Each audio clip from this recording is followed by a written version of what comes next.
What's up, metalheads? It's Death Metal Dave. In your face here on MetalMessiahRadio.com. And my guest today is a longtime friend of mine, Mr. Paul Mazurkiewicz of Cannibal Corpse. What's up, Paul? Hey, Dave. How you doing, man? Thanks for having me. About time, huh? Fuck yeah, man. Thanks for coming on, man. Shit. You got a lot of shit going on, and Cannibal's a big, busy band for sure. That is correct. We have been busy a long time and just keeps on coming, which I guess is, we can't complain about that. It's like a machine for sure. I've always noticed you guys are serious about your work for sure. Yeah. I mean, this is what you wanted to do since you're a young lad and, finally being able to live your dream and all that kind of thing. And, we love what we do and, we're serious about it, of course, so you want to do the best you can do and thrive and all that kind of thing. I mean, all those cliches, but yeah, we're, right. We, if we weren't serious about it, I guess we still wouldn't be here at this point in our lives. And, we're just happy we are. Yeah. It's your job. So you got to do your best at your job. That's how I look at it. Yeah. It's so true. So, I'd love to go back into the history of, Cannibal Corpse and you as well. And how, I always ask everyone this, how did you get started into wanting to play drums or be in a band and all that? Yeah, it's always a good thing to talk about. Good question, of course. And, I didn't grow up too much with a musical family with my immediate mom and dad and all that. I mean, listening to their 45s and all that kind of stuff when you're 8, 9 years old. But, that kind of got me into the music, just going through my dad's, collection and hearing like the Beach Boys and the Kinks and things like that. And, but, to be a drummer, it was kind of weird. Like I actually started playing guitar first when I was about maybe 12 years old. I mean, I think I gravitated towards that maybe at an early age, a little bit more so, And I took lessons for like 6 months when I was 12 years old. Of course, I had learned on an acoustic guitar, so I think that kind of deterred me from wanting to go any further. I wanted to jam out. I wanted to make noise, Yeah. And my parents weren't going to get me a guitar, an electric anyway, so I had this acoustic, and I did fairly well. I was able to read some music, and, just 6 months into taking lessons, I guess I was doing as well as anyone should or could. But I ended up, just losing interest because, like I said, of the fact that it was an acoustic guitar and I wanted to kind of just rock out a little bit, So, a couple of years passed after that. I really didn't get my first drum set until I was 16 years old, which, could be a little late to some people. I mean, you hear some musicians or drummers that start when they were super young and, playing in the school band, all that kind of stuff. And I wasn't one of them people. I was kind of a latecomer in a sense, but that's when, of course, music was so much a part of my life at that point. When you're in your mid-teens like that, you just want to be able to, you want to create, and drums kind of took over at that point. And I guess a reason being, and a little bit, I was always fascinated by watching the drummer, all the concerts I've gone to up to that point. And just the drummer, of course, was always doing probably the most, being the most active, I guess, on stage. You're always moving, always doing something. And I always kind of seem to focus on the drums at any of the concerts that I went to up to that point. But my cousin, who's 2 years older than me, I don't have a brother. I have a younger sister, but my cousin, and he was into all the stuff that I ended up liking. He was 2 years older than me and got me into, the bands that I didn't know of. I guess just, of course, because he was 2 years older than me. But the good thing was he was a drummer. He played the drums, and I was able to maybe go over to his house a little bit here and there and kind of, see him play, and then maybe, play on his kid a little bit, and just have a little bit of firsthand experience in that regard. So that kind of helped me propel me in wanting to play the drums, I suppose, when I was able to sit down behind the kit and, just kind of like do a 4/4 beat, without anybody showing me what to do.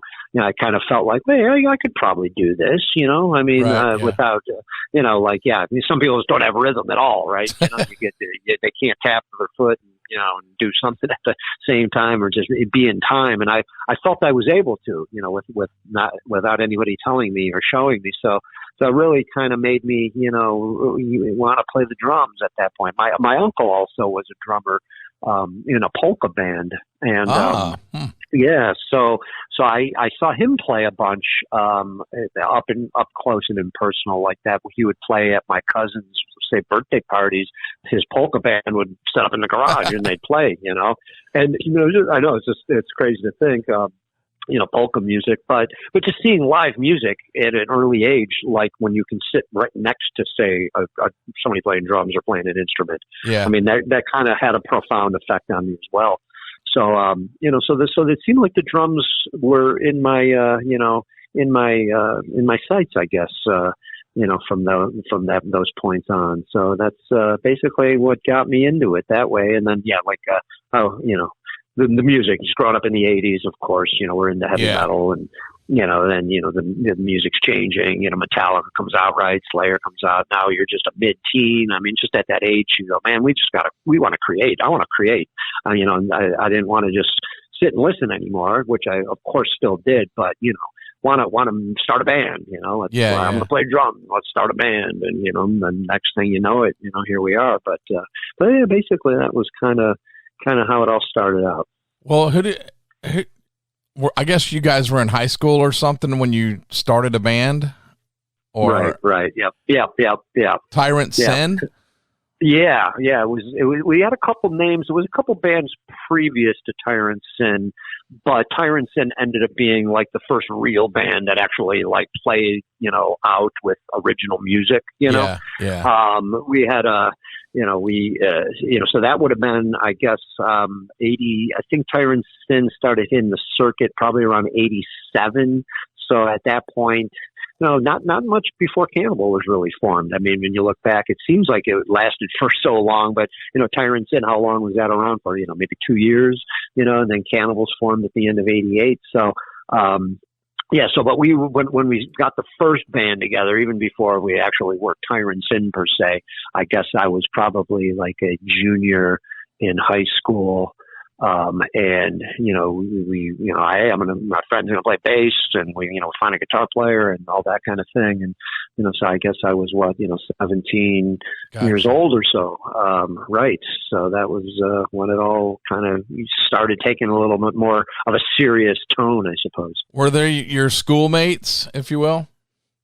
Well, yeah. I mean, ironically enough, when the first people I started playing with, it was me and my good friend that played bass, Rich Ziegler, who was in Tirant Sin. Gotcha. He was in Tirant Sin, and it was Chris Barnes, the original singer of Cannibal Corpse here. Right. So us three, we went to school together, and in Orchard Park, New York, a suburb of Buffalo, and we were all in the same grade, and we hung around and all that. So we were friends prior to any of this happening.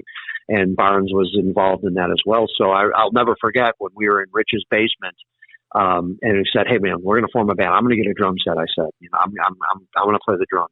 And then I remember Rich saying, "Well, I'm going to play the bass." Like, all right, I want to get a bass. I'll get one for Christmas. Ask my parents or whatever. And then Barnes just ended up being the singer. I guess he didn't really, who knows, he didn't feel like he wanted to play anything or could or whatever the case may be. But so that was kind of the start of it right there. Just us three talking. Okay, we're going to start a band. Okay, sure. Right. Okay. Well, here we go.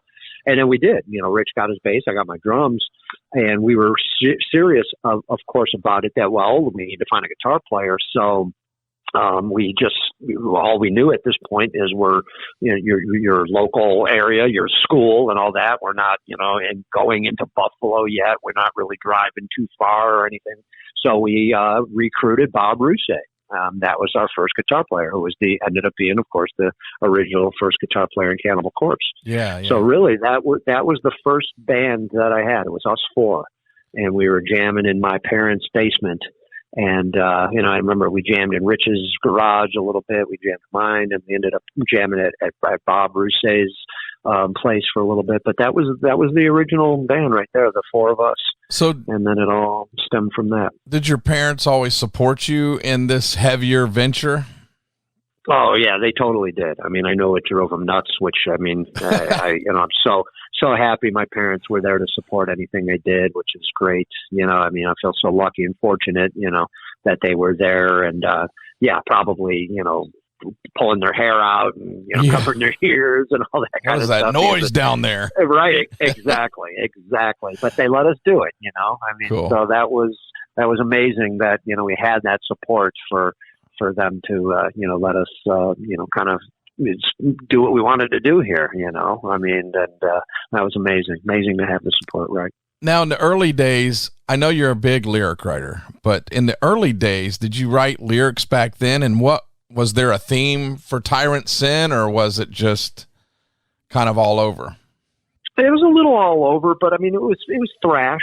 So it was kind of like, I mean, Tirant Sin was kind of, I guess we looked at it as more, definitely into thrash. So, we're into Slayer, we're into Creator, we're into the darker subjects.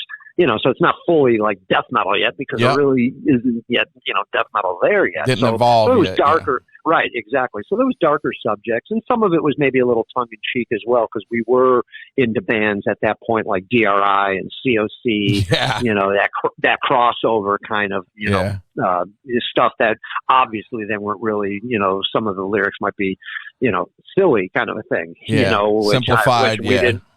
Right. Like, how, I always bring up like DRI Dealing With It. What an amazing record. I love it. One of a great record, but it's just kind of funny, songs like Couch Slouch and, things like that. So we had some songs that might have been a little bit more in that realm. And then of course we had the ones that were, more thrashy, evil sounding, but yeah, I was writing lyrics back then. I guess I always was kind of delving into the lyrics in the early days, writing a lot of lyrics. And actually, how I mentioned about playing guitar, after when I started getting my, playing the drums and all that, I remember I finally end up getting a guitar years later. Okay. And I got an electric guitar. I never took lessons ever again after that, but I obviously started fiddling more. And I wrote a lot of stuff for Tirant Sin on the guitar, as a matter of fact. Oh, okay. Because I kind of got into it later. There was that lull there, got into the drums, but all right, why not be able to? I can, have my guitar and play that in my bedroom. Have a little practice amp and have an electric guitar and fiddle around that way. And that's what I did. So I ended up writing a bunch of stuff for Tirant Sin. And it's all simple stuff for the most part. I mean, just that early kind of, like you said, crossover thrash that wasn't too complicated. Because I'm by no means anything good on guitar, but I was I did find my love for that again as I got a little older. So that was pretty cool. So you did Tirant Sin. How did Cannibal Corpse, if you will, form? But first of all, how was the metal scene in Buffalo at this time and between here and Cannibal? Oh man, it was great. I mean, it was a thriving scene. I mean, when Tirant Sin, like I said, when we finally hit the so-called circuit of Buffalo, we're playing shows in Buffalo now, and so we're meeting other bands, and we're playing whatever the bars were playing and clubs and things like that. I mean, there was a lot of people supporting the local. There was a lot of good local bands, and there was a lot of support for just local music, which was amazing.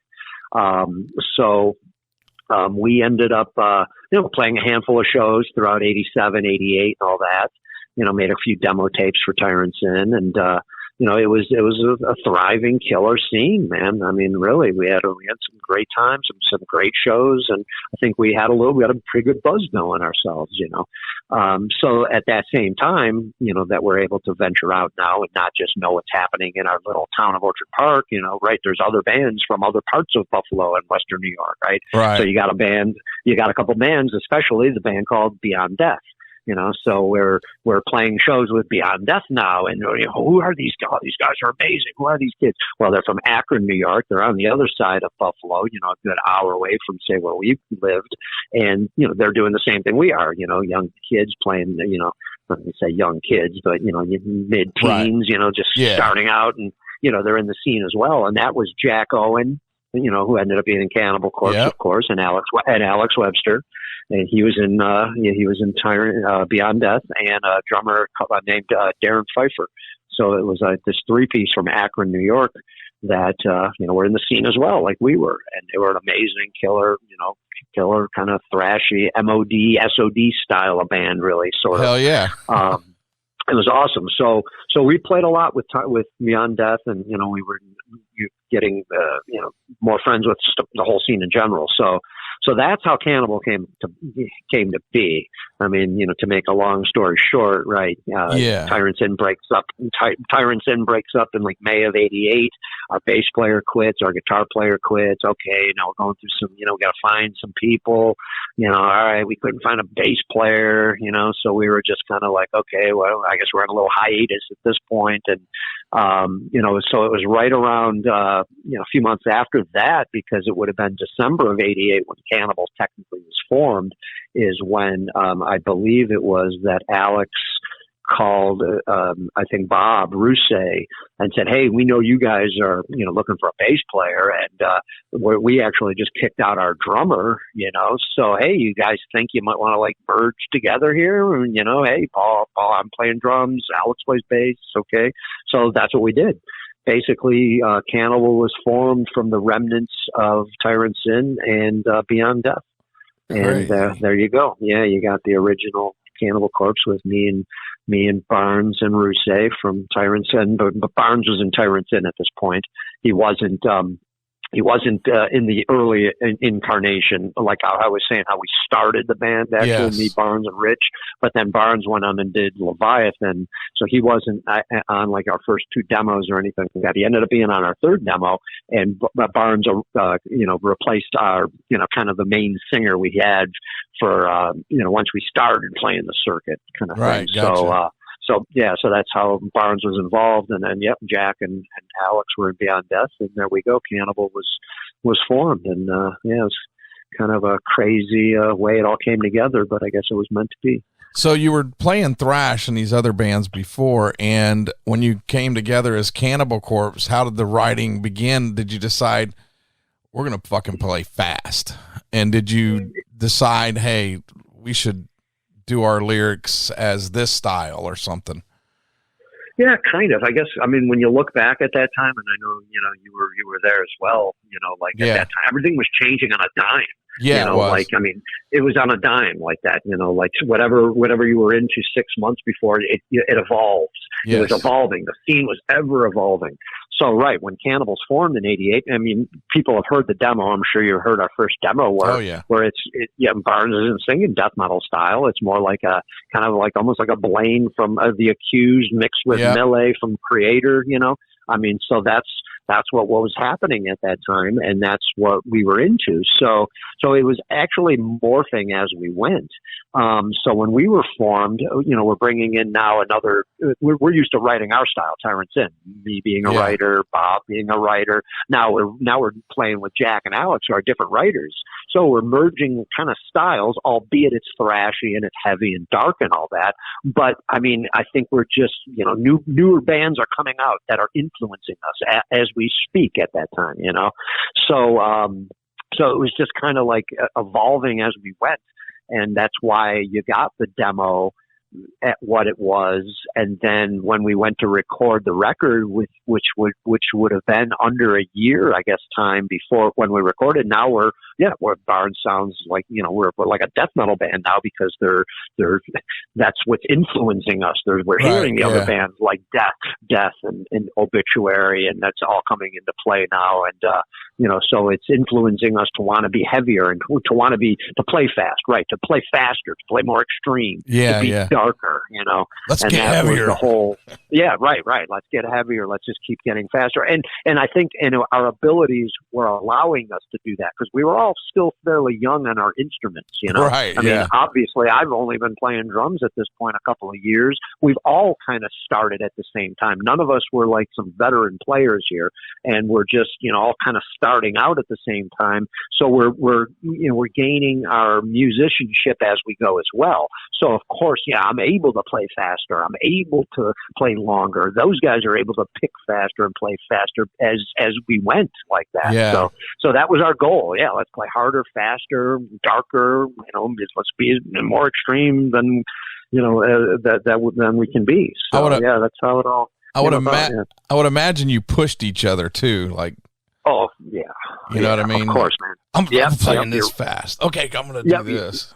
Yeah, no, you're right, totally. I remember that's exactly what it was. Like, all right, hey, let's do double bass. Okay, oh well, I can only do it this long. Oh no, come on, we need to do it longer. All right, and then a couple of weeks later, you're doing it. Yeah. You're pushing each other. Exactly, man. That was so awesome about how that time went like that, where you fed off each other and you pushed each other. You're so right.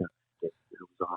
Yeah. That's got to be some fun times in the memory. Yeah, totally. Oh my God. Oh man. So how did you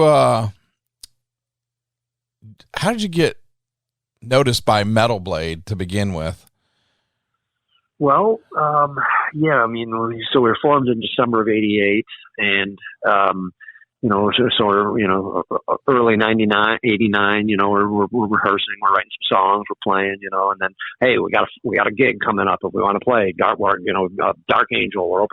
We can open for Dark Angel, a couple local bands from Buffalo. Dark Angel were on tour. I don't think they had anybody in support, so it ended up being like 3 local Buffalo bands and Dark Angel. So that would have been, I think that would have been in like March, I want to say, of '89. So now we're like, okay, well, I don't even know if we had a name at that point yet. I don't even if we were even Cannibal. I don't even know if we were, but we need to get things rolling here if we're going to play a show, Yeah. So we all right, we come up with Cannibal. Alex comes up with the name.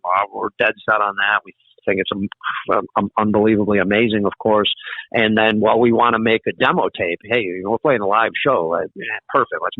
Let's record what we got. Let's make a demo. We can, of course, we'll sell them at the show, get the word out a little bit more. So, Yeah. So that's what we did. So we went in and we recorded what I think was like a 5-song demo there. Basically, I think what we had, I mean, there might not have been maybe a couple other songs we had, but we didn't have much material because we've only been around for a couple of months at this point. Gotcha. So we made the demo and, we played the show and it was an amazing show. I mean, for our debut show, couldn't have asked for more. I mean, it's like, small little bar in Buffalo, like, there's a hot spot for like the local music, 400 people packed into this, little place. I mean, we seemed to get a good reaction to all that. And it was so much fun and it was a great start to our career. So, it was all right. So now we got a demo tape and, what do you do with the demo tape? Of course, we're getting more serious as we go.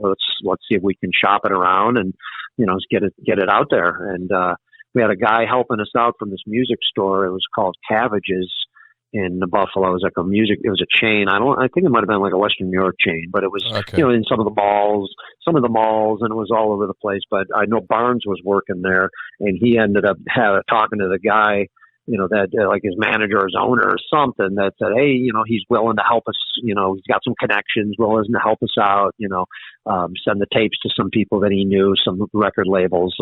And that's what he did. So I think we ended up sending the tape to maybe 10 labels or something, all the ones we knew of and that he would have known at that time, and the only one that we heard back from was Metal Blade Records. And, I know awesome. Brian. Yeah, it is awesome. I mean, it was like, okay, well, we're going to take what we can get at this point. We just want anything. I mean, we just looked at it. Wow, we have an offer or we have interest.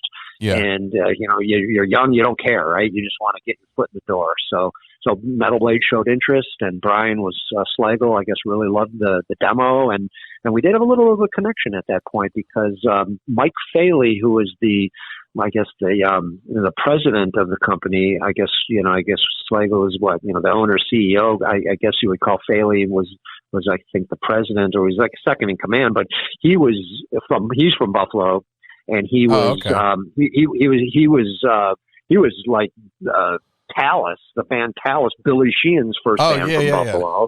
He was like his, part of that whole crew, and to this day, I know Mike Faley is still Billy Sheehan's personal manager. So there was a little Buffalo connection there with Metal Blade that we weren't aware of.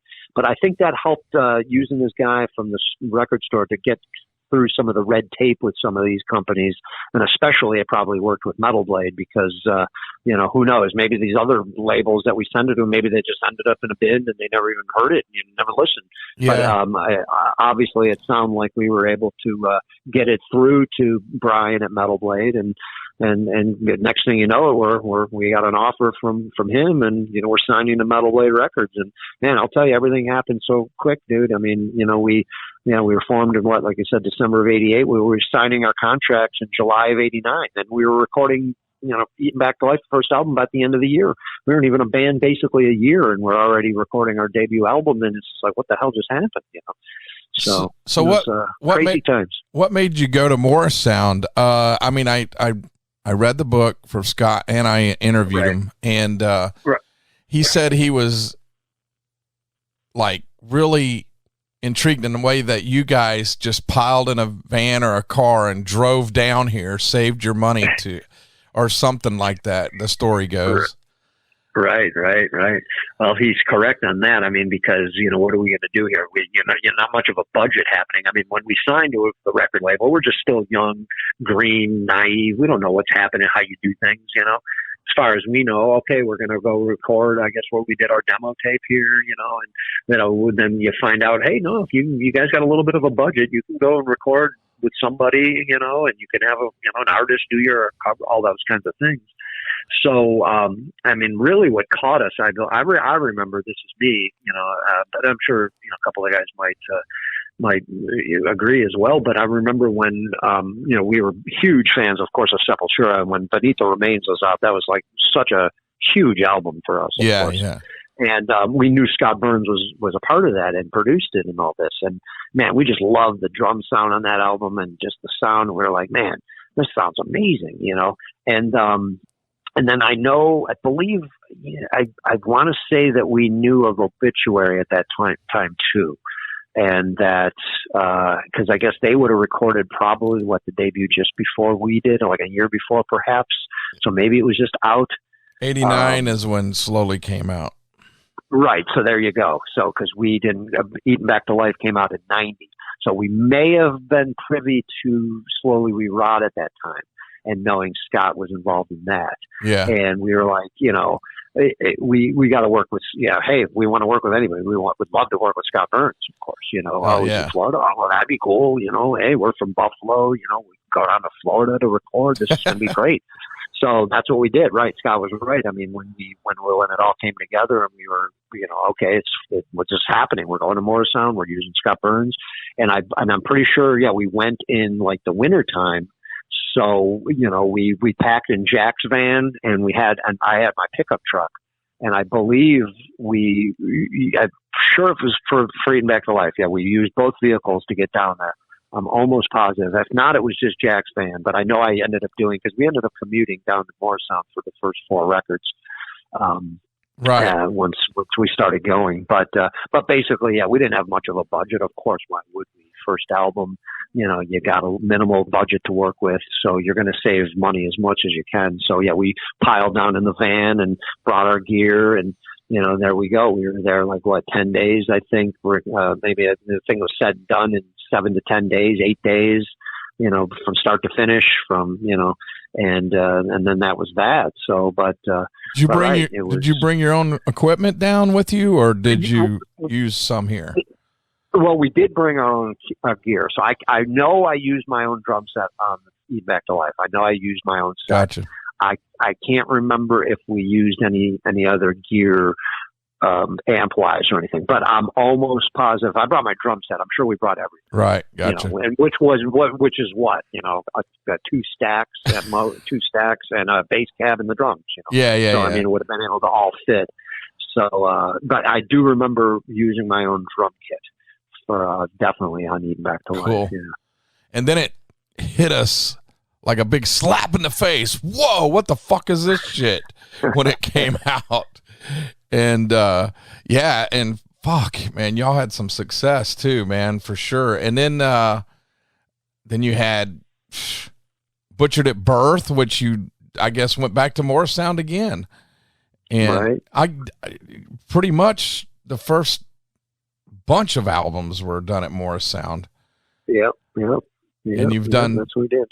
So let's see here. When did you do the movie Ace Ventura Pet Detective? I remember watching that shit and going, holy fuck, Cannibal's on there. Oh my God. Yeah, I think everybody was a little shocked when they first saw that, especially if you knew who we were, right? But yeah, no, we did the first, we commuted, like I said, the first 4 records, we commuted from Buffalo down, because we didn't move down to Florida until 94. So the first 4 we commuted down there. The Bleeding would have been the last one. We did that in 94. Yeah. And, but Ace Ventura came together after, I guess Tomb was just out. Tomb it just came out. So that would have been, 92? Somewhere in 92, early 93, I guess we went down there. Yeah, and did the movie, because we were still living in Buffalo at the time. Yep, Tomb was just out. We got the call from Metal Blade that, hey, yeah, Jim Carrey wants, to you guys to be in his movie. Like, what? That's pretty fucking funny. Yeah, it was funny. It was definitely like, man, something you're not expecting to hear, of course. So that's how that all came about, right? So we ended up, flying down from Buffalo to do the Ace Ventura movie in Miami. So I heard they treated you well too. Oh yeah, they did. I mean, they were really excited for us to be there. Of course, we were excited to be there too. So it went both ways. But yeah, when we first got there and met Jim and the director, they were both like, "Oh man, so good to have you guys. Oh, thanks. Oh, it's gonna be awesome. Oh, anything you guys need, let us know." I mean, yeah, we were really treated well.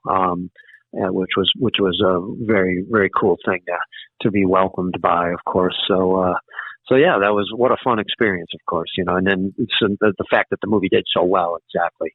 I mean, the millions of people saw it at that point, and here we are in some crazy slapstick comedy movie, and we were portrayed well. We were portrayed as ourselves, yeah. So it wasn't like they're mocking us. I guess that was our concern in the beginning of doing that, a little reluctant, man, we just don't want to make, we're serious, this is what we do, this is what we want to do, we don't want to be laughed at, but I think, right.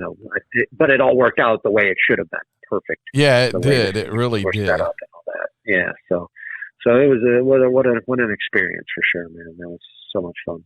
Yeah. So what were you recording the Bleeding at the time, or did you recorded the Bleeding right after that?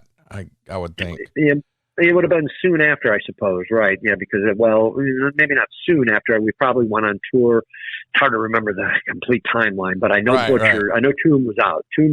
So it had to happen, of course, between, of course, Tomb coming out and us recording the Bleeding.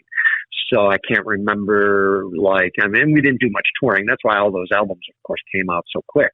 How many tours were we doing at that point? For Tomb of the Mutilated, we ended up doing 2 tours, one in the States, one in Europe, and then, okay, well, time to work on new material and record again, right? So it would have definitely been in between there at some point, that we ended up going and doing the Bleeding after the movie, of course, and then soon after that, right, we're moving to Florida. So Barrett, how did Barrett join in? That was around the same time, because I remember him being in the movie also. Right. So I guess, right, what ended up happening is, right at the time of after Tomb came out, we ended up kicking out Bob Rousset, gotcha. original guitar player, right? And I remember we kicked him out, and we were about to go on tour. That's what it was. We were about to go on tour for of course, supporting Tomb, and I think we were only a couple of weeks out from the tour. We kicked him out, so we needed all right, we need a fill-in, now, who do we know? Who can we get? And we knew Rob because he's from Buffalo as well. Right. And we knew him kind of, the Tirant Sin Beyond Death Days. He was in a band called Dark Deception. Gotcha. And he was, so we were pretty good friends with him as well, and his band. And we did some shows together and all that. So we were when Rob's name came up, and I believe at that point he was already down in Florida, and he was already whether he was out of Malevolent at the time, because I remember he was in Malevolent Creation there for a little bit there, he's on the second album and all this. And so I think that might have been around the same time that he might have been out of Malevolent. But he was still down in Florida, because all those Malevolent Creation guys moved from Buffalo a couple of years prior to us moving. And we got a hold of Rob and said, hey man, you would be interested in going on tour with us and filling in here, just we need a fill in. At the time it wasn't, we didn't know if he was going to be a member. We weren't thinking of that. We just need somebody to fill in for this tour. So he was like, oh yeah, okay, well I got to come back up to Buffalo, of course, and he did. And he learned the songs real quick. I mean, he had to learn basically like a song a day. And then we're on the road. So that's what happened there. Rob is now, on tour with us, filling guitar player. But then I think by the end of the tour, he's just such a cool guy, and being from Buffalo and everything, it made sense for him to kind of like, hey, if you want the gig, man, you're in. If it's up to you, Yeah. And that's what he did, So after that tour, he was basically a member of Cannibal. And until he quit back, looking ahead of the future here, it's when he quit a few years later after that. But yeah, that's how that all went down. Us now needing a guitar player for that tour. Did you always have a part in writing the lyrics? And was it always the theme of gore and death and violence, if you will? No, I didn't always. I mean, when you look back at, the credits, which, the first album, Eating Back to Life, Eating Back to Life was a collaborative effort, that gotcha. I remember all of us had a little hand in it. Like, geez, Jack Owen wrote most of the opening track, Shredded Humans. And then everybody had a little piece. I think I literally came up with maybe a couple of lines. Gotcha. Like in the song Mangled, I think I came up with. So Barnes probably wrote majority, Jack wrote a little, I think Alex wrote a little. So we were all kind of writing a little bit, but then, from Butchered on, which is then I guess just 3 albums after that Barnes was involved in, Butchered, Tomb, and The Bleeding were all Barnes. Barnes wrote gotcha. all the lyrics for those albums. And we didn't mind at that point. We were like, okay, we'll focus on the music. If you want to write the lyrics, you're the singer, of course, we'll work on the music. That, makes sense. So up till that point, Barnes was doing the vocals. Then, of course, when we kicked him out then in 95, and we're, in the middle of recording a Vile, and you kick your singer out of this in the middle of that, well, we needed to kind of act fast. I mean, we didn't want to wait. So when we got George in the band, right, we had all the music done. Everything's done. Now we just need to get the vocals done. Gotcha. And we wanted to, of course, start from scratch. Of course, we're scrapping anything that was his, whether it was Barnes, made sense. But we need to come up with some lyrics here. So that's when it all started, basically, because George doesn't write. Knew all the music. No, he never really, he didn't. We didn't know that. At the time, we kind of felt that it was probably best for us to write the lyrics anyways, because we knew the songs. He's coming into it like not even knowing what's going on, and we're trying to record like as soon as possible because we're already wasting time, and we want to get done with this, and we want to get it out sooner than later. Yeah. So we all wrote the lyrics besides George. Like I had me and Alex, Jack, and Rob wrote the lyrics. So, and then George kind of sang as we went. It would be like, get a song done, he would go in and sing, so there wasn't even a lot of rehearsing on his end, and it was just kind of like, let's try to get this done. And if he feels confident and he feels he can do a song, let's do it. So that's what we did. And then we didn't really realize that he wasn't into really writing lyrics until the next album, until Gallery of Suicide. Well, now George is a member of the band, and now everything's running a little more smooth in the sense, of course, hey, we're going to start writing songs for the new record. Okay, hey George, and then we come to find, well, that's just not his thing, So then, of course, it just became, well, they got to get done, right? So hey, well, we were doing it. We just did them on Vile. All right, let's continue. How we're going about this, and there you go. So I would have my hand in a lot of the lyrics, and all the other guys. So then that really hasn't changed up until this day at this point. So do you watch a lot of I say mystery cop movies or horror movies or? I did. You did. I don't much anymore myself. Oh, right. I mean, I don't watch anything anymore. I don't watch TV. I don't watch movies. I barely watch anything. But I look at it like, okay, in the early days, of course, you're younger, you go through your stages and your changes, whatever. That's just natural, I believe. But back in the early days, of course, how many horror movies did you see, and read so many horror books, and just all that kind of stuff. And I definitely did that when I was growing up, and at that point, when I was becoming a lyricist, I suppose, in the band. So those early albums, maybe it was a lot of influence on stuff like, I felt I needed, something to kind of go off of, I needed material, Right. Yeah. And it's funny. It's kind of weird how my writing has evolved. I always tend to tell people, look, man, we've been there, done that. We've absorbed so much, over our lives, right? And we've seen so many movies, and we've seen so many stories. And like, to me now, all I got to do is delve into my imagination. That's the way I do them now these days. Probably right, in the gotcha. last, say, 4 records, I don't do anything. I don't like, okay, I'm going to write lyrics. I need to start, prepping. I need to, let me start watching stuff, or let me start reading. It's like, no, man, as long as, let me just delve into my imagination, man. I got a lot of stuff stored in there and absorbed over many of years here. So I like doing it that way. Looking back, I mean, it was fun to see the evolution of the lyric writing, but I like the way it ended up today, where I can just sit back in my own mind and just write what comes to it and what needs to be done. So. Do you consciously just make time to do it, or does it sometimes you'll be doing something and go, oh man, you're thinking about it and you just decide you need to write it down? Or no, it's weird because I guess I'm just, it's funny because we're a death metal band, we're in Cannibal Corpse and all that, but it's not who we are as people. It's not like we're sitting right. around just, oh my God, that we're just listening and thinking of the macabre, and everything that we think about it is just evil and brutal. You're so like evil, Paul.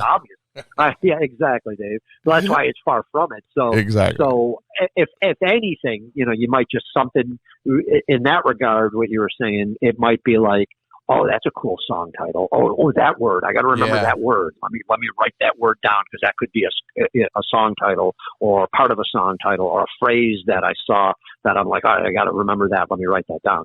So then I'll go back to that list I may have when it's time. But man, it's totally when it's time. I got like, you. Okay, yeah. Lyrics need to be done. Okay, well, I guess I got to start writing lyrics. Okay. So that's like your job. I got to get this job done. Right.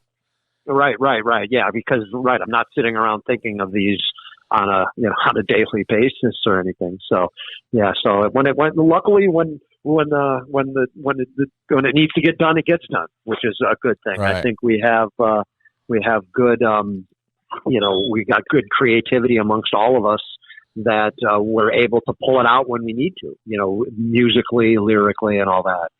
Yeah. So stepping back to, just a year or so, do you recall, I'm just going to relive something here.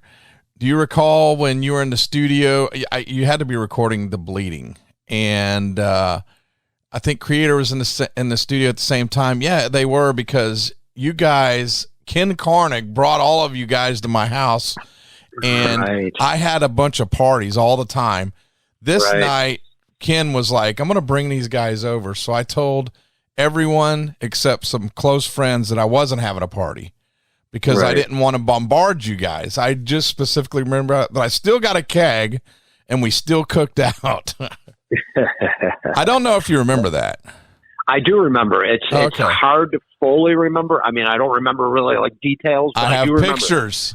Yeah, well, you got the pictures to prove it, which is great. I'm gonna have to make you some copies or something, or send you some copies. Yeah. I gotta find them. I gotta dig them out.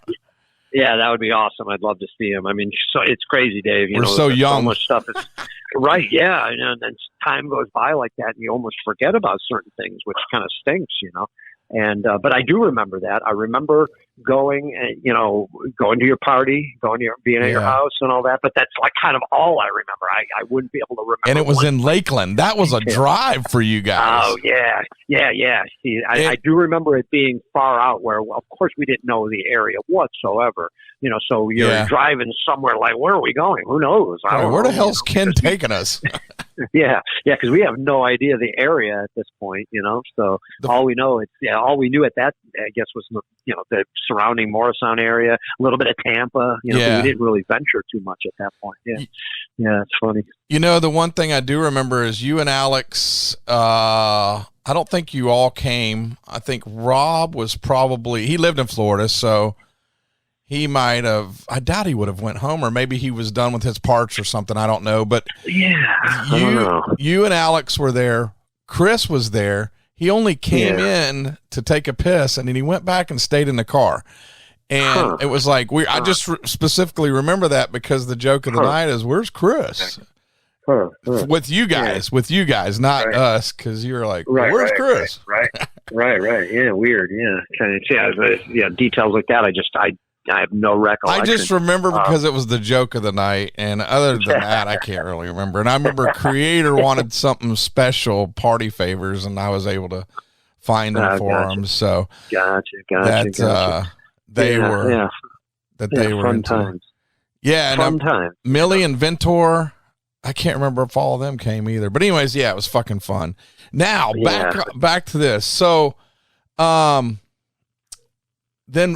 I know that Rob Barrett left for a little time also. And was it just a difference in opinions, or he just... Yeah, I think so. I mean, he just seemed to be unhappy at that point. I mean, it's hard to... I'm not sure the exact reason myself, but you know, he was with us for, you know, did the Bleeding, did the Vile record, yes. You know, and then after that, he wanted out. He was out, you know. Crazy. So whatever his reasoning was, I really actually don't know, but he quit. And, you know, that's, when we got Pat in the band, then of course. So, and how did you find Pat? Well, I mean, I remember, from what I remember, he was on tour. I think he was with Nevermore at the time. Yeah, maybe. I think so. And our sound man, Paul Babikian, that we had for the longest time in the Love early that days. Dude. Yeah, Paul was on tour with, I think he was doing Sound for Death, I want to say. I and it's hard for me to fully remember the details, but I remember Paul came back to us and said, "Hey, this guy Pat, he loves the band, loves you guys, you know, and you know, he would be a great guitar player. You know, he would be somebody to consider in a sense, you know." And you know, so I remember while Pat was living out in, I think he was in LA at the time. I know he moved out to Seattle for a bit to be in Nevermore, and I think he might have been out of Nevermore at this point. So I think he was living in LA, I want to say, when he came out to then audition for us, you know, because we did have a little bit of an audition. There was a couple of guys that we tried out, and then really I remember it came down to two guys. It came down to Pat, and there was a local guy in Tampa. His name was Matt Applegate, actually. Okay. And as far as we remember him, I don't know how he came about, but I don't know if he worked at like one of the music stores. I don't even remember how he came up, but he was a good guitar player, really good. And we actually, you know, was down between those two, you know, but then we just obviously opted to go with Pat. So basically that's what ended up happening. You know, Pat, all right, you're in the band, and then he moved from, I think it was LA, and then he just moved to Tampa, and now he's, you know, a member of Cannibal. So, so that was, you know, that was that. So now we got Rob out, you know, and now a new guy, Pat's in for Gallery of Suicide record. Right. And then a little time after that, then Jack decides, I guess he left. Yep. Another that's right. change. It was, 2005. So that was the next change we had. That you know, so we went on for, you know, almost 10 years, I suppose, with the lineup we had with Pat and Jack, and then Jack wanted, you know, he quit in 2005. Yep. So that's when we brought Rob back, right? You know, we had a fill in for a little bit for a couple of tours. We had Jeremy Turner, you know, play guitar on I think it was at least one South American run. I think it was another tour, maybe not, but. You know, he was actually a guitar player that Eric Rutan, you know, kind of like helped us out, you know, suggested. So we had him, great guy, you know, did the fill-in, but then it came down to the same thing, all right, now what do we do? Jeremy just, what obviously wasn't the guy, didn't end up being the guy to join the band. Right. And we were, of course, very grateful. And he's such, like you said, a great guitar player, great guy, but I don't know why we just felt, because Rob really wanted back into the band. Gotcha. And we felt like to give him a second chance. And we thought of maybe, having that like familiarity of having a guy come back into the band that was already in the band. And, so then, kind of pick up Rob, where you left off.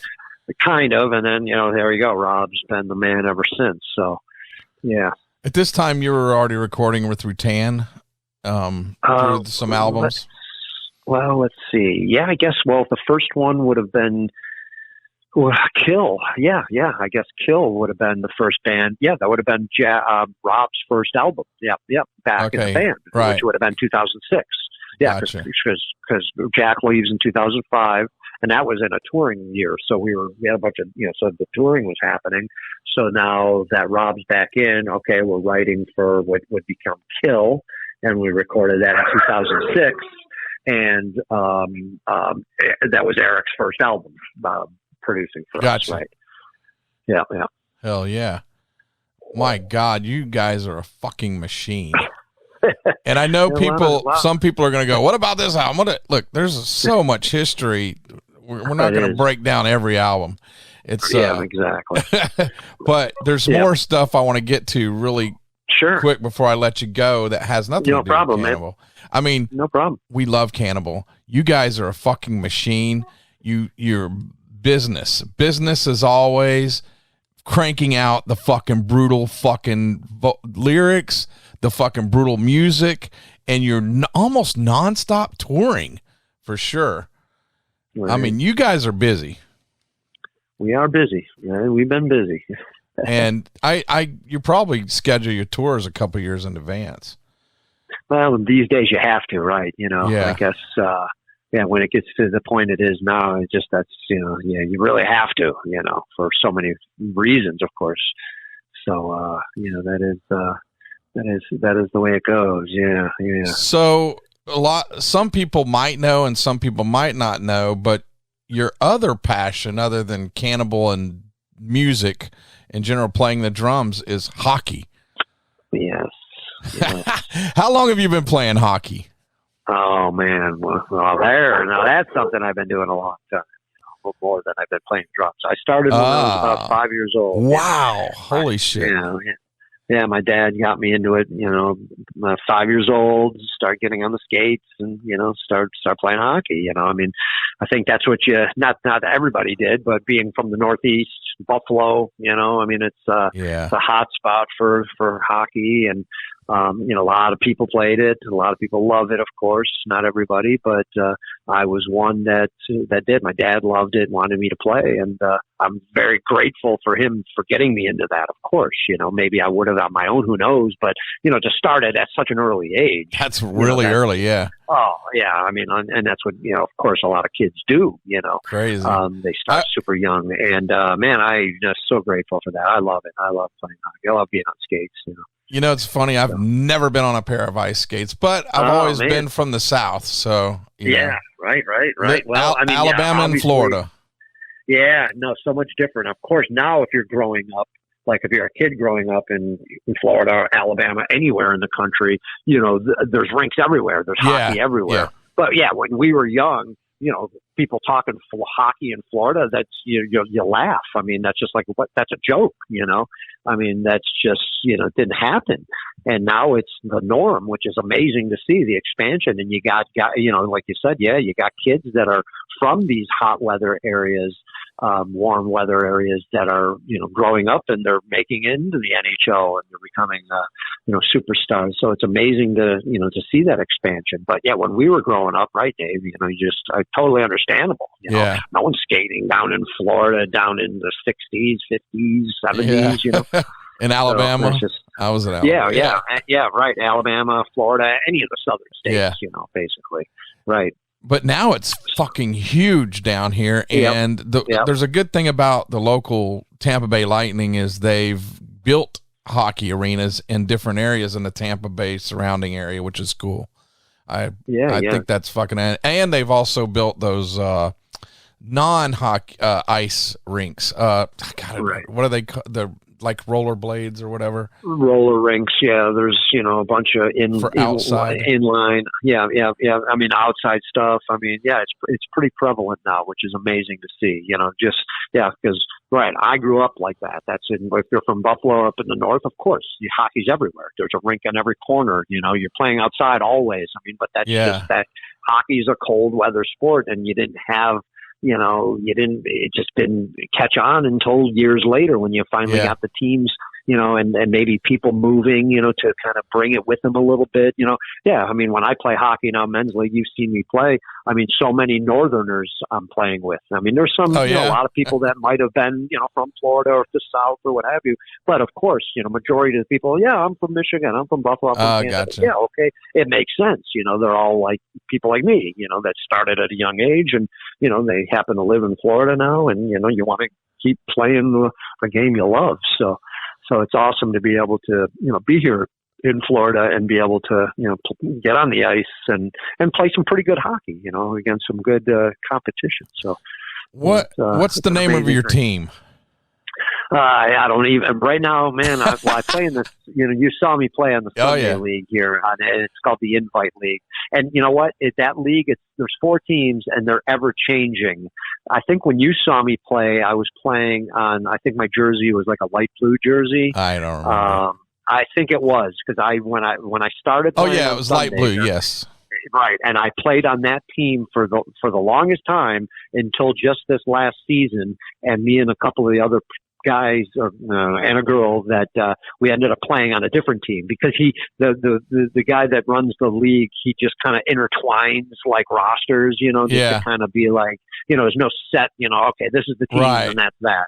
So we're kind of like mixing it up. So I ended up being on a different team for the first time in a couple of years since I started playing on this Sunday. So I don't know. They're like named. We don't even know. We're red. We know our jerseys are red, so we call ourselves Red because I think he names the teams off of beers. Like I think we're like Mick Light or something. I don't even know. Man. Weren't you the Bush? Weren't you Bush Light when I was Bush there? Yep, Bush is the blue team.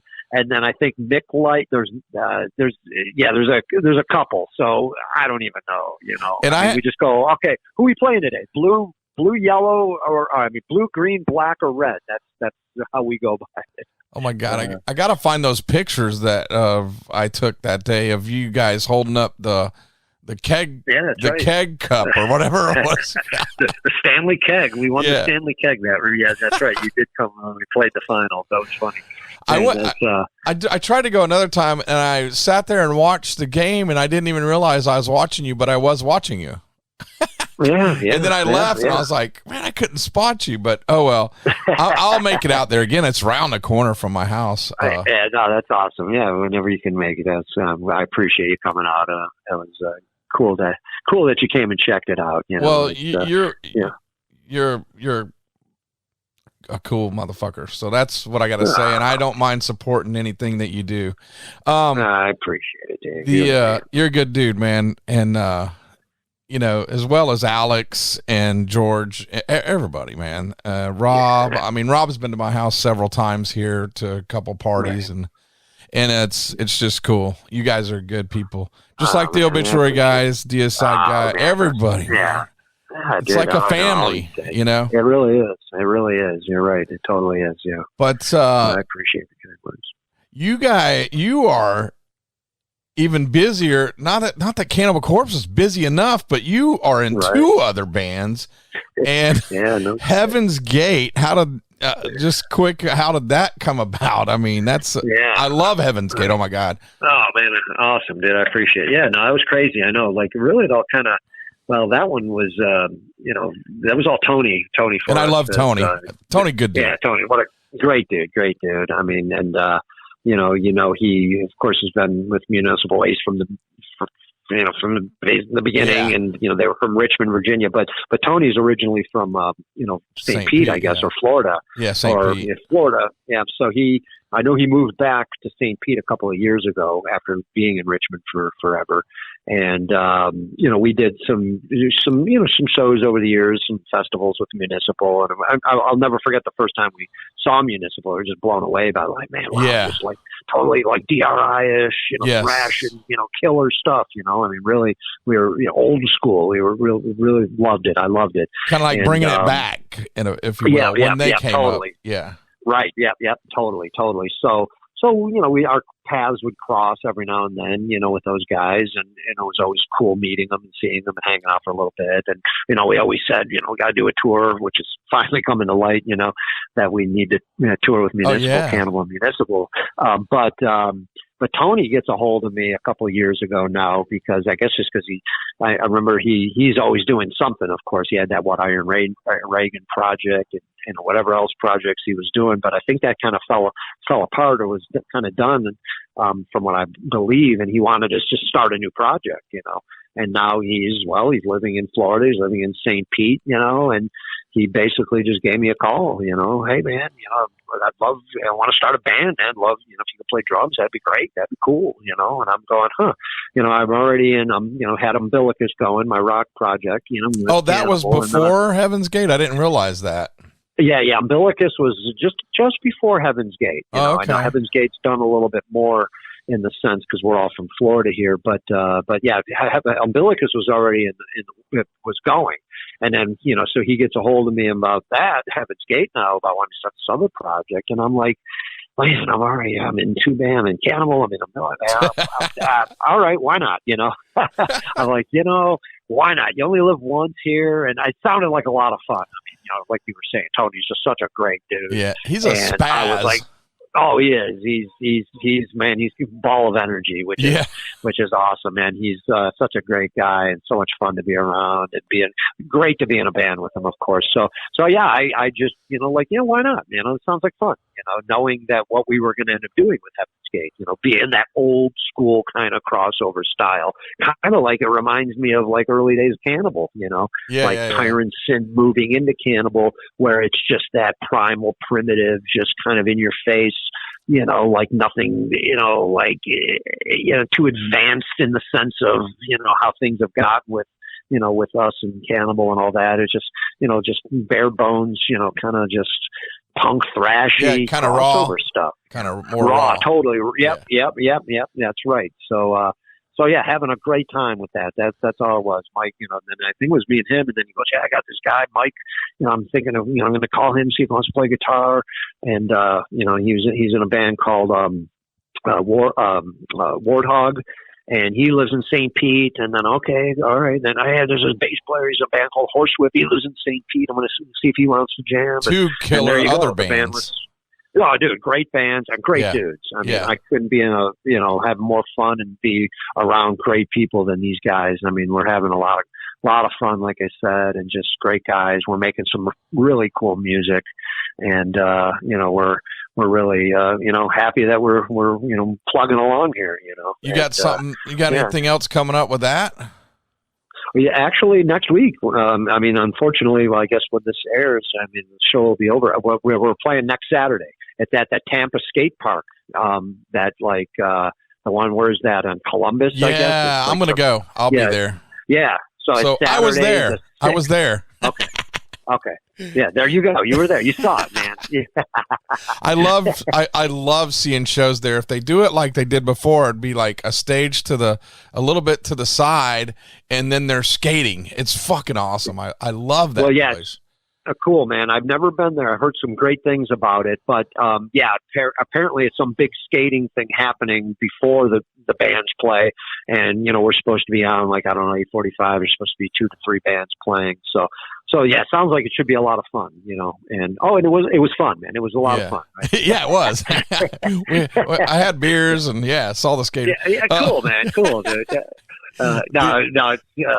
We're always having fun, man. Every show we've done so far with Heaven's Gate's been amazing. Tony's moved to the East Coast of Florida though now, so I guess him being a vocalist, you still have the musical guys. Do you guys practice without him? Yeah. I mean, that's what we got to end up doing. I mean, right. He ends up, now he's in Melbourne, so we'll practice as a band, and Tony can, the good thing about being a vocalist, I suppose, as long as your voice is in shape, you can always find somewhere somehow to be able to scream and get it done, and practice on your own, kind of a thing. Is that how Cannibal does it? Pretty much. I mean, for the most part. I mean, these days we're all coming together when we're going to tour because everybody's like living everywhere else now. So you come back to Tampa and then practice for a week or two. Right. Or? Yeah. That's right. Right. And then hit the road, So not like it was the old days, which is kind of weird how that morphed. Used to just playing all the time every day with the guys. And then now it's like, man, I'm at practice, myself most of the time, which is fine. I'm getting the stuff done. I practice in that I need to and all that. With technology, I'm able to do that. But weird how it went from always jamming together with, 90% of the time I'm playing by myself, right. which is crazy. Now you guys, do you do send each other tracks when you're writing, or how does that work nowadays? Yeah. I mean, that's basically how it has to work. The writing sessions, of course, are different now. Yeah. When when you got technology too. Yeah, that's what helps. I mean, if it wasn't for technology, how would this work? It would be a lot more difficult for us. Probably wouldn't. It'd be like. Yeah, you're right. You look back in the early days, how would that work? It couldn't. You needed to be together. Yeah. I mean, that was the only way we're going to get things done, and you wanted to. But yes, when you think if everyone lived in different parts of the country or whatever, it would have just never worked back then. So it can work now, which is great. A lot of it is, sending files and sending ideas that way, and we're able to, to do it that way. So it is crazy that it's morphed into that, but hey, it still works, and we're still writing some pretty good albums, I suppose. Albeit it's the process has changed. And Eric Rattan is 100% in Cannibal, and is he participating in the writing also? Yes. I mean, he's been of course, Eric's been a member of, on our last two records, and we had him immediately, contributing for Violence Unimagined when we got him in the band. So he wrote, 3 songs on Violence Unimagined, and he wrote, 3 songs on Chaos Horrific. So yeah, if he was, that was vital. Of course, he wanted to contribute. We wanted him to contribute. He's a member of the band now, and he's a great songwriter. Gotcha, and time to have his take on what Cannibal songs would come out of Eric Rutan. And he did an amazing job. Of course, I mean the songs he's written are just phenomenal, and they fit right along with what we do. And but they do have his flavor to them, his flair, because of coming from him. So they're Cannibal, but yet they're Eric. So it's a great addition to to have that little bit of variance in the band now. But yeah, he's in the band, man. So he's contributing in every way possible, for sure. Man, the early days of him, and I've seen him come through the scene, and some of his early stuff, it's different, but I love it. Right. He's had an eclectic career, kind of, if you will. Yeah, he has. Yeah, he's had a great career, very eclectic, and I mean, amazing. He's awesome. He's another awesome, good addition. Fuck yeah, badass addition. Yeah, fuck yeah. You don't need me to. Definitely. You don't need my blessing at all. I'm just saying. No, I know, but you know, and we know, and the fans know, and everybody knows. So it's it's good to talk about. Good to still stress that point, right? And then two last things. Umbilicus, we touched on it, but we didn't. Vern. What? I love that dude. He's a character for sure. Tell us about Umbilicus and Taylor. Yeah, Vern. Taylor Nordberg, who actually is in Deicide now, right? And he's got a couple other bands. And In Human Condition with Terry from Obituary. So yeah, Taylor's another workhorse that just constantly on the go. And what a great guitar player and great dude. And of course, Vern. We all know Vern. Well, me and you know Vern. Maybe not every listener, but they should. Vern on bass, Vernon Blake, and then Brian Stevenson, our vocal, just master. That's from Ottawa, Canada, as a matter of fact. But he's he's the vocalist of Umbilicus. So kind of brought it all together. But how that came about was that's that more was rock. Like just before. It's total rock, like kind of 70s style rock and roll. I mean, a little bit of an edge to it, maybe here and there, depending. But I mean, our whole vibe was really trying to go for an old school sound. Just the stuff that we really all love together collectively is from just that past, rock and roll. From the past, from the 70s, maybe some from the 80s. I mean, that's what we were going for. That's and I think killer. we kind of achieved it for the most part. We put out our debut album, Path of a Thousand Suns, about a year and a half ago now, and I think we wrote some pretty cool rock songs. That came about from the right after Cannibal recorded Violence Unimagined when the pandemic hit. Yeah. We got that album done just when the pandemic was hitting. So we were, I remember finishing my drum tracks and going, okay, we're still continuing. Obviously, I'm done. Everyone else has got their parts to do and all that. But that's when the pandemic is kind of in like full swing at this point. So you're like, man, we knew we were going to have some downtime with Cannibal. That the album's not going to come out when we wanted it to. At the time it was so uncertain for anything.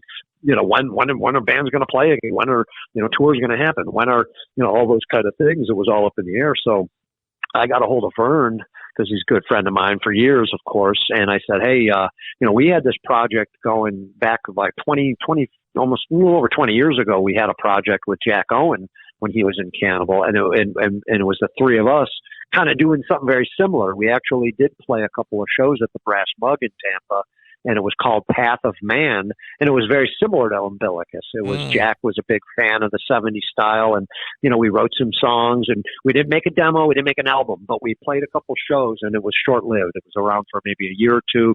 That band breaks up. So if we're fast forwarding to now, I said to Vern, like, it's kind of that adage, hey, let's get the band back together. Yeah. And that's what we did, because I knew I had the time at this point. I'm like, man, if Cannibal ain't doing something for months, who knows? We're going to do something here. That was the perfect time to like, hey, and we're not getting any younger. I mean, we're not going to wait another 20 years to, maybe do this. Let's try to do this now, And that's what we did. So we started messing around with some of those older songs. And then, Jack really didn't want to have anything to do with it. And I know Jack lives, up in Illinois now, and it wasn't going to work. It wasn't going to work for him to be back or anything like that. And I don't think he wanted to, regardless. So we just said, okay, let's kind of start fresh. Let's get a guitar player, and let's do this. So we looked around. We had a couple recommendations. A couple friends said, hey, there's Taylor Nordberg. This would probably be perfect for you guys. I mean, he loves this kind of music and everything. And, and then Vern's like, oh, yeah, I met him before. I was working at like that Bay Stage or something, whatever, that staging place. I think Taylor was working there. Vern worked there. He knew him. So we had a couple mutual friends that knew of Taylor. So we were like, let's bring him in. Let's see, we'll have him learn maybe an older song that we were doing. And man, it clicked right from the start. So Taylor was like, dude, this is awesome. I'm in, we were like, dude, that's great, because you're an amazing guitar player, and what a cool dude. And that was it. That was the start of Umbilicus. We wrote some songs, and we got Brian Stevenson into the fold, a little bit later, and he was like the icing on the cake. I mean, how'd you find that guy? Well, Taylor, like you were saying, Taylor is in, how many bands? Oh, like my God. 30, Yeah. So he was actually him and Jeremy Kling, because they're, basically living together and they're, good friends. They worked with Brian Stevenson on like some song. I don't know how they got a hold of him or knew him, but they did some, a bunch of just different stuff. And I remember they recorded with Brian. And Taylor brought him up when we were really trying to figure. We actually, in a perfect world, you're looking for a local guy just so hey, we can play all the time and we can practice and we can play a show tomorrow if we want. So we were really hoping we were going to find a guy from like Florida, the Tampa area or whatever. So it just really wasn't coming together. And Taylor said, hey, I can ask Brian. I mean, he lives in Canada and all that, but, he's a great singer. And, all right, well, sure. Why not send him a couple songs, see what he's got. And man, I'll tell you, that first song on our record, it's called Hello Future. We sent him that song. And he came back with a demo version of it a couple of days ago, and we're just utterly blown away. I mean, it was just like, holy shit, dude, this guy is incredible. He just tied the song together the way it needed to be done. I mean, it was like, okay, he's in Canada. Who cares? I mean, it just felt so right having him in the band. And we're happy we did. I mean, he's an amazing dude, an amazing vocalist. Of course, it's been a little tough going because him being in Canada, and at the time with the pandemic, he couldn't travel, all those kinds of things, so it makes it a little more difficult for us to kind of do stuff, more than we'd like to, but, we're plugging away. We're working around it. We just did a show, Umbilicus just played, I know I had to miss that one. Yeah, man, that was a fun time. Only our fourth show in existence so far. So yeah, right now we're working on new material. The whole plan with Umbilicus is, let's get some songs together. We have 4 new ones already kind of working on. We want to get a few more and then, hopefully record and get album 2 out before you know. So cool.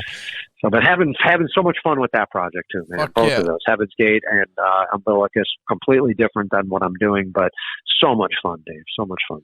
Any new tunes coming from Heaven's Gate? Yeah, as a matter of fact, we're recorded. We're recording. We're working on that right now. Yeah. We laid down 8 songs, and we're finishing up. We're getting everything together here. So it might be a few months before we get anything released at this point. But yeah, that's the goal with that. Of course, is to get a new Heaven's Gate out within hopefully sooner than later here. But that CD, is in the process. Please. So yeah, I know. The last right? one's vinyl. I have it right here. I know. Yeah, I know. We had some CDs, and I think they were like made in Japan or something, so there was a very limited amount of CDs. I didn't get one of those. No, but there might be a couple floating around. I'll see if I can get you one. Okay. I'll see if I can get you one. Hell yeah, yes. I'll see if I can get you one. Yeah, if you're going to go to the show, definitely going to go. You already went. The show already happened. That's right. I did go. Oh, thanks for the CD. Yeah, you got it, man. You got it, dude. Oh, yeah. Well, fuck yeah, I'm looking forward to that. I'll be in, and as everybody that's listening now knows that I played all this stuff today. So what's up with Cannibal? I got a couple of killer fucking tours coming up with my longtime brothers, Obituary. That'd be great, right? It's so funny, man. They're like my brothers because we just kind of grew up together as teenagers, late teenagers to now. Right. But right. How cool is it to have 2 Florida fucking good friends bands playing together on this tour? Dude, amazing. I mean, incredible. I mean, I remember the last time you guys toured, and that was fun. I went to a couple shows. I don't know if you remember, up in Tallahassee and Georgia, and then I think y'all played the Masquerade or the Ritz, whatever it was. Yeah, I believe so. Right. Yeah. No, that was an amazing tour. Of course, I mean, Jesus, we've known. I mean, I know you've known them a lot longer growing up with them, but it's crazy to know we've known them a long time too. Doing that one of our very first tours back in 91 when we were on the Incomplete tour there. With Agnostic Front and. It's with Obituary and Malevolent. I mean, that was amazing. That's a stacked lineup. Yeah, and then when we first started out, so that was like, really cool for us to be on a big tour. Obituary was huge, and it was a lot of fun. And then to be able to tour with them again a couple of years back now on that one tour. And I think it was like 6-7 years ago now at this point, I think, or something like that. Yeah, and Cryptopsy and right. Oh my God. Yeah. I can't remember who else. I can't either. I mean, they all meld together for me. Abysmal Dawn. But Oh, all right. Yep, you're right. Right. Good.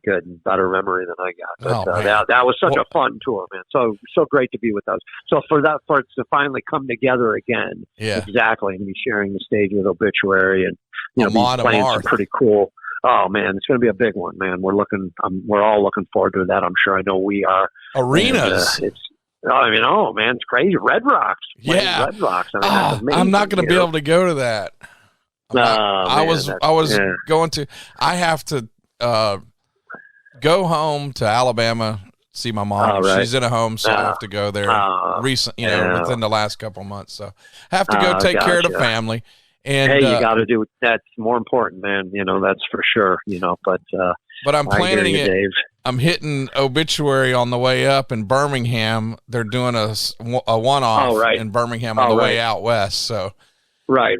Cool, we'll catch that. That'll be cool. And then of course, the Tampa show then, of course. Oh, fuck yeah. And, of course, Frozen Soul's on there, too, and they're one of my newer favorite bands, within the last couple of years. Yep. Right, yeah, they're up and coming, pretty solid band, of course, that's, people are really digging and excited to see, so that's, what a great lineup. Yeah, no, we're totally looking forward to that. And seeing the Obituary guys, of course. Always a great time, and amazing that we can share the stage again. And then you got Europe. Yes. And who's on that one? Yeah, that we just kind of just mentioned a little bit. Yes. Now, finally, us, we're doing a headliner, and finally, having the municipal waste on that. Yes. So it's going to be us, Municipal Waste, Immolation, and this band called Schizophrenia from I believe they're from Belgium. Kind of like a crossover thrashy death metal band. Younger band that's kind of an up and coming band as well. So that looks like it's going to be a pretty solid tour as well. We're looking forward to that. Is that summer? Great touring with Immolation. That's going to be at the end of summer. It's going to be September, October in Europe. So that's that one just got announced, and we're looking forward to doing that one as well. So I didn't see any UK dates. I don't think on that. I'm sorry, not UK, not UK, Ireland. Yeah, no Irish dates. No Irish. I don't know why. We haven't been up to Ireland in a few years. We have gone a few times. But in the last tour we played, we were just there. We didn't play Ireland, and then on this one we're not. So hopefully we'll get back up there sooner than later because great country to play, great people, great shows, always awesome. And I need a proper pint of Guinness. So that's important. Yes. So yes.